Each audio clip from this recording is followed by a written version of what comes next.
Hello and welcome back to my channel. I'm Helen and today I'm going to be sharing my February wrap up with you.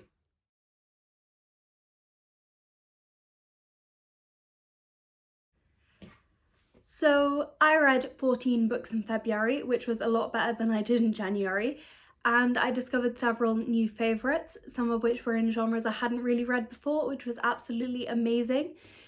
I'm sorry about how late this video is. I've had some issues this month. And actually in February I was sort of not really feeling like filming, struggling a lot with filming, and then at the beginning of this month a relative died and I had to travel down to Wales for a long period of time. I am back and I will hopefully be filming quite a lot now. It wasn't the best, hasn't been the best month, March, so I apologise in advance for my March wrap up, which will not be very big, but still.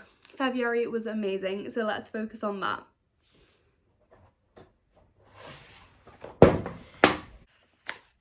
So the first book I read in February was Truly Devious by Maureen Johnson, and I gave this 3 out of 5 stars. Truly Devious follows Stevie, who goes to Ellingham Academy, a very specific school for those gifted in some way. She really wants to be a detective and she is obsessed with detective stories and true crime podcasts. And the reason she wants to go to Ellingham Academy is that she has heard about this murder mystery that occurred there, this murder that occurred in the 1920s. So she goes and she starts trying to deal with the murder and solve it, and she's getting somewhere when another murder occurs. And Truly Devious, the person who did the first murder, appears to have returned. I enjoyed the setting of this and the world, but I felt that the ending, there was a cliffhanger that I thought made no sense, and I was very annoyed that I knew it was in a series, but there were sort of 2 mysteries in this book and I felt that neither of them was wrapped up by the end of the story. However, I will be reading the next 2 books in the series because I do like the world and the characters so much. The next thing I read was something I knew I'd love, and that was Heartstopper Volume 3 by Alice Oseman. This is the 3rd instalment in the Heartstopper series, a number of graphic novels about Nick and Charlie, 2 boys who meet in form and end up becoming friends and eventually falling in love. I gave this 5 out of 5 stars. I loved every single page in it. In this book they go to Paris with the school and it was amazing. I then read a book in a genre I don't read very often, and that was Illuminated by J. Kristoff and Amy Kaufman. This is the first book in the Illuminated Files trilogy, and it is about space. It's a sci-fi. In this we follow Katie and Ezra, who are dating and then they break up and then their home planet gets invaded, unrelated to them breaking up, but it happens on the day of their breakup, and they sort of have to deal with teenage hormones and unresolved feelings, while at the same time dealing with the fact that they're on spaceships and the world is essentially crashing and burning around them. And I enjoyed this. I gave it 4 out of 5 stars. So the next book I read in February was 1,000 Ships by Natalie Haynes. I gave this 5 out of 5 stars. I loved every single page. This is about all the women who are in some way affected by the Trojan War, and each chapter is a different woman, though several get multiple chapters, and it sort of, overall it forms a story, but at the same time it tells multiple little stories of all these women whose lives are ripped apart, and I absolutely love this. So the next book I read was one of the 2 that my friend Jenny chose for me. Jenny chose 2 books for me incredibly kindly, and I'm very grateful that she did, because I discovered 2 amazing new worlds. And if you'd like to see me talk about those books before I read them, I will link my February TBR down below. I will also link Jenny's Instagram down below. I highly recommend you go follow her. She does absolutely amazing artwork. But anyway, the first book she chose was Witchborn by Nicholas Bowling. This is set in Elizabethan London and follows Alice, who is in Bedlam Asylum following the death of her mother. And one day 2 strangers come to the asylum and ask to see her. And that's sort of where the story takes off, and I really enjoyed this. I gave it 3.5 out of 5 stars. I found the plot really engrossing. But I found that some of the characters beside the main ones were very much not fleshed out, and certain elements of it, the plot was engrossing, but sometimes it jumped a bit. It would suddenly skip from one moment to the next, and there didn't really seem to be a logical in-between stage. I then read Solitaire by Alice Oseman. I gave this 4 out of 5 stars. I really enjoyed this again. Solitaire is about Tori Spring, who doesn't really like to do very much anymore. She likes to blog and she likes to sleep. And one day she comes into school and everywhere are things about Solitaire, this mysterious figure who's doing something. And yeah, it's basically a mystery story from then on. Tori needs to find out what's going on, but at the same time she needs to deal with her rather conflicted feelings for certain people and the conflict that is going on at home. And the next book I read was the other book that Jenny chose, and that was Scarlet by Marissa Meyer. This is the second book in the Lunar Chronicles series by Marissa Meyer, which are set in a sort of futuristic Earth, who is trying very cautiously to broker a peace treaty with Luna, I think they're called, a nearby planet. The first book followed Cinder and was as a retelling of Cinderella, and this book followed Scarlet and was a retelling of, and Ellie said Red Wolf, Little Red Riding Hood. I really enjoyed this. I gave it 4 out of 5 stars. I found it really, really funny, and I was live texting Jenny through all of it, which made it even more funny. But yes, I really enjoyed it. I would definitely recommend this series if you're looking for something light and amusing to read. It's sci-fi, as I've said many times. It's not my favourite genre, but there's something about these books that make it really enjoyable, partly because some parts of the plot just seem so far-fetched. Like in this, one of the sort of villains in it just made me laugh so much. I absolutely loved it. I then read Capturing the Devil by Kerry Maniscalco. This was quite disappointing. I gave it 3 out of 5 stars.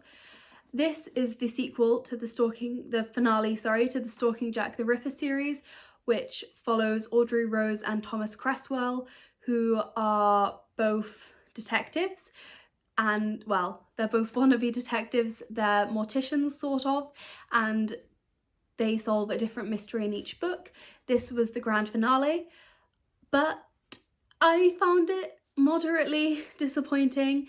I felt like it focused too much on the relationship between the pair of them, and in general, I just didn't find it that as entertaining as the rest of the series.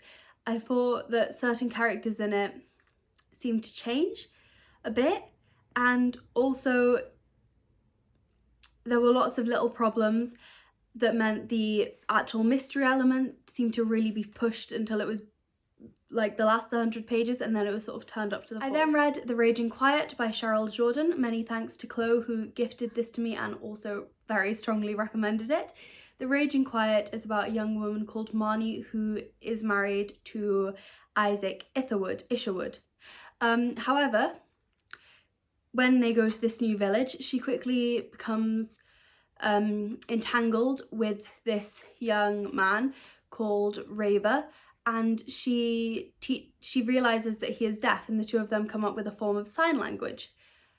This was a lot of fun, and the characters were amazing, but the blurb gave certain things away, which I felt it did not need to give away, and I felt that that kind of spoiled the book for me. I also, while I loved the characters, I found it incredibly slow, so the first 200 pages of this kind of built up to the plot, which then happened in about 10 pages, and then there were 40 pages of resolution, and I felt like the pacing could have been dealt with mildly better. I ended up giving it 3.5 out of 5 stars because the characters were amazing and the setting was wonderful, even if I did have some slight issues with the pacing and the speed of the plot. The next book I read, I would like to thank How to Train Your Gavin from there for recommending it to me because it was absolutely amazing, and that was The Highland Falcon Thief by MJ Leonard and Sam Sedgman. This is a mystery set on a train. It is about Nat and his uncle who go on a train. Wait, sorry, no, it's not about Nat and his uncle. It's about Harrison and his uncle Nat who go on the Highland Falcon, which is a train, around the British Isles.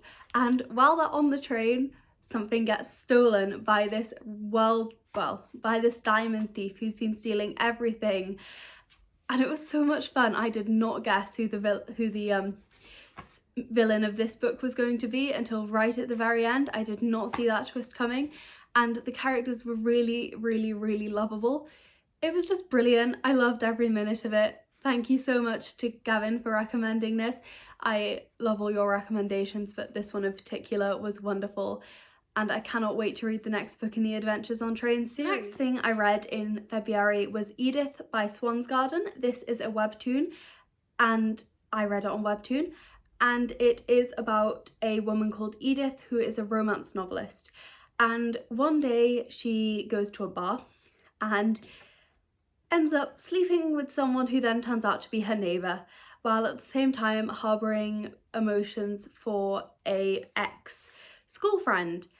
And the plot evolves from there, and it was a lot of fun. I gave it 4 out of 5 stars. The art style was beautiful, and Edith's hair was absolutely amazing. It made me wish I hadn't cut my hair.